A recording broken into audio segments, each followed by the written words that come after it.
All right, what's up, y'all? So I wanted to do a quick video just on these Meritor automatic slack adjusters. It took me a while to kind of figure out what was going on and how they worked and get the right size and everything like that for the knot bus.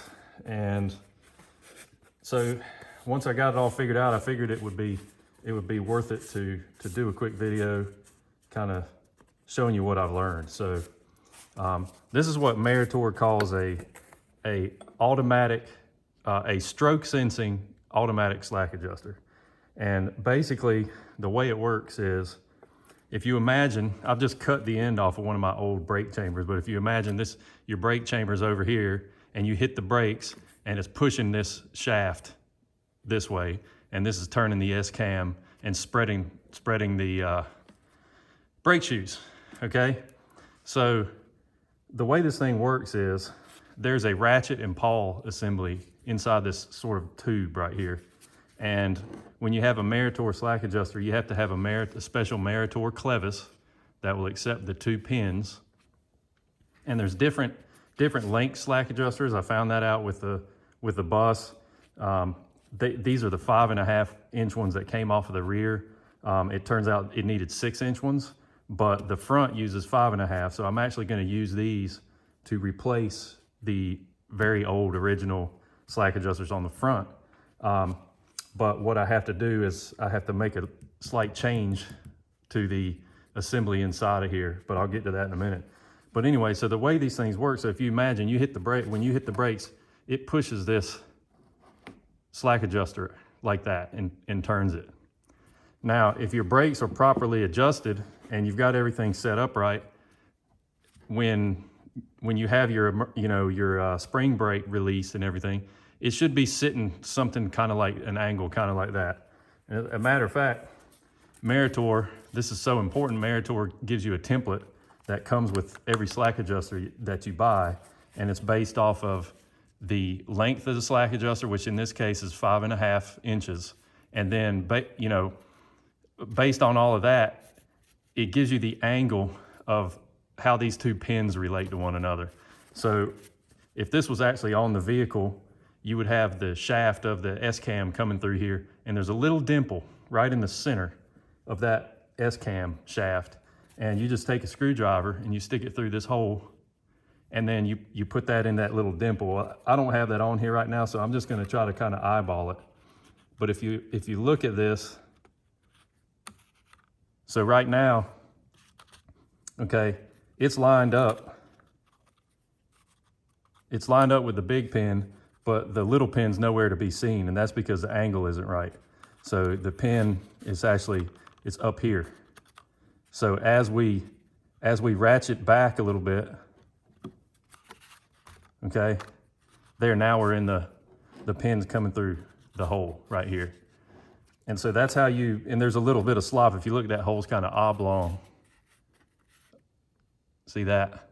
So it gives you a little bit of leeway or pleeway. That's a new, I just invented that. You're welcome. It gives you a little bit of leeway on the angle. See that? But anyway, this is the kind of the starting point that Meritor wants you to be at. So if you look at this now, see how it's not quite 90 degrees, it's actually back slightly. And the reason that's so important is because the way this thing works is, as you push the brakes, the angle changes, and it causes this to rock back, and it pulls this shaft up. And when it does that, it ratchets this ratchet and pawl, and it causes it to spin a worm gear that then advances the S-cam forward. So you can actually see that, where you can hear it. So imagine your brake shoes are really worn out. So in order for them to actually work, the brake has to go way out like this. And you might have heard it click. That's the ratcheting mechanism inside.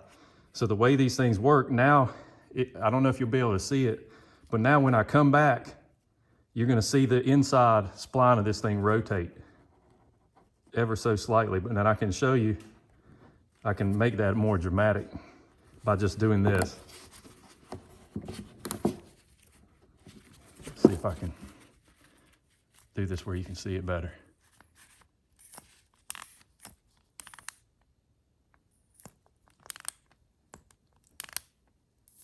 You can see it turning just ever so slightly. And that's the way these things work.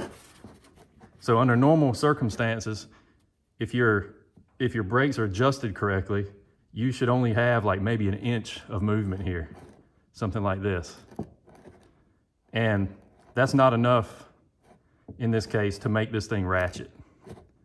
But if you could go further than that, hear that click, click, click, that's how this thing works. So that's why they call it a stroke-sensing automatic slack adjuster, because what it's doing is based off of how bad this angle gets. The further it goes, it knows that the brake chamber has had to push way far out to get these brakes to engage. And then it knows, okay, we need to adjust the brakes a little bit. So that's hopefully a decent explanation of how these slack adjusters work. I thought it was a little confusing. I'm like, what is all templates? Like, what is all this crap? Well, that's why it's so important, because if you don't start at the right angle, like for example, if you start way out here, it could cause, you could run out of ratchet before, or you could ratchet when you're not supposed to and tighten the brakes when you really shouldn't be. So that's why it's so important. So that's what I've been fighting with on the rear brakes, and why I went and ordered new slack adjusters and got the right links and got everything, and was really picky about the template and everything, because that's how these things work. So figured I would share that with you guys. So if you have any questions, leave them in the comments and I'll see if I can answer them. If I was wrong about something and you're more familiar with these things and you want to make a comment on that, feel free to correct me. But my understanding of looking at all the breakdowns and watching, there's like one video from Meritor on YouTube that talks about it a little bit. But I don't think I've ever seen kind of a demonstration like this. So figured I'd do that for you guys. And anyway, thanks for watching, and we'll catch you later.